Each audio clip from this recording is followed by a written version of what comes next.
Mes chers amis, prenez une pièce, c'est peut-être un peu plus que d'habitude. Aujourd'hui, Hetevet, que je vais expliquer tout de suite. Mettez une pièce, mettez un billet dans la boîte de Tzedaka et sûr et certain que les barachot, que cette journée peut nous emmener, qu'elle nous amène. C'est une journée qui rayonne les barachot infinis. Et pourquoi? Qu'est-ce qui est arrivé? Hetevet. Hetevet qui veut dire le 5e jour de mois de Tevet. Eh bien, dans l'année Tafshin Mem Zayin, 1987, lorsque la Cour des États-Unis a statué de manière décisive que la vaste et rare bibliothèque rassemblée par le rabbi précédent, donc le beau-père du rabbi, appartenait au mouvement Chabad dans son ensemble et ce n'est pas une propriété privée du rabbi précédent. Qu'est-ce qui est arrivé? Eh bien, malheureusement, en 1985, le petit-fils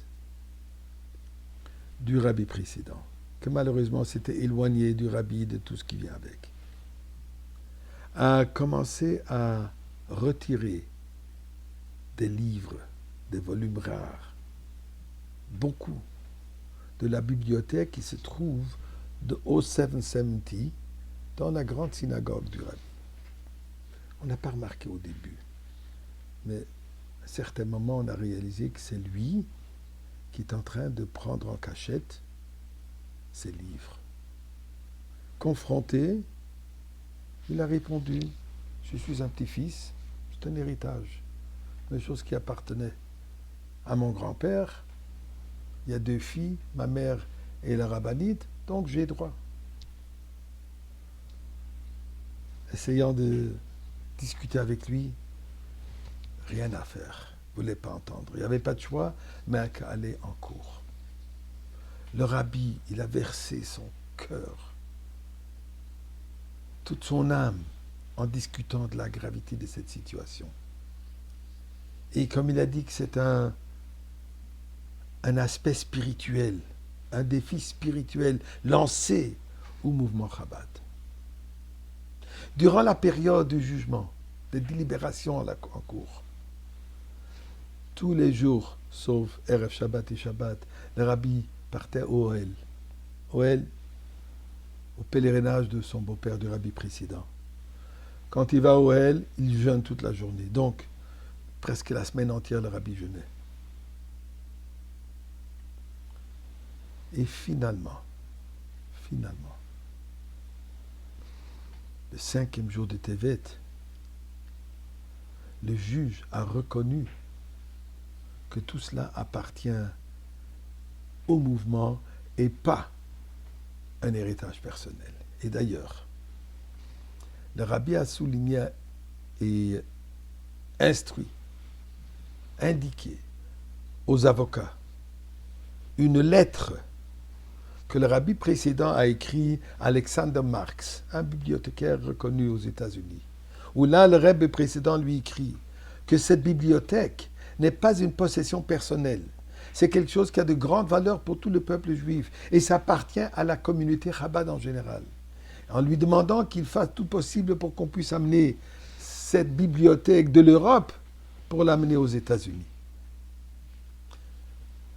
Lui, il prétendait que ceci, le rabbin précédent a écrit tout simplement pour que les nazis acceptent et laissent sortir les livres. Mais en réalité, ce n'était pas vrai, c'était une bibliothèque qui appartenait personnellement au rabbi précédent. Et ceci est allé jusqu'au point de mettre en cause ce qu'est un rebbe. Est-ce qu'un rebbe est juste un leader ou le rebbe c'est le nasi, c'est le prince de la génération. Et comme prince de la génération, il n'y a rien qui lui possède. Sa vie entièrement est comme David Ameller, que malgré il était l'homme le plus riche, mais tout appartenait au peuple. Eh bien, le jour de Hetevet, en 1987, le juge non-juif Charles Sifton a écrit que non seulement la lettre même en traduction sonne avec émotion et sincérité, mais cela n'a pas de sens qu'un homme de caractère du 6e rabbi donc du rabbi précédent, qu'il dira quelque chose de différent de ce qui est la vérité. Et d'ailleurs, même la rabbinite, quand on lui a posé la question à qui ça appartient, la rabbinite de répondre que le livre et le Rebbe appartient aux chassidim. C'est le jour donc qui a été confirmé que le Rebbe, il est là pour nous. Le Rebbe n'existe que pour nous. Et c'est une journée de bénédiction. D'ailleurs, le Rebbe a demandé que c'est une journée qu'on a acheté des livres de Torah et Mitzvot. Eh bien, tel que le juge, il dit que c'est inconcevable qu'une parole du Rebbe ne soit pas vraie à 100%. De la même manière, cette prophétie que le Rebbe nous a donnée, que nous vivons les moments de la Goula, est 100% vraie. Et Dieu va nous aider que ça va s'avérer aujourd'hui.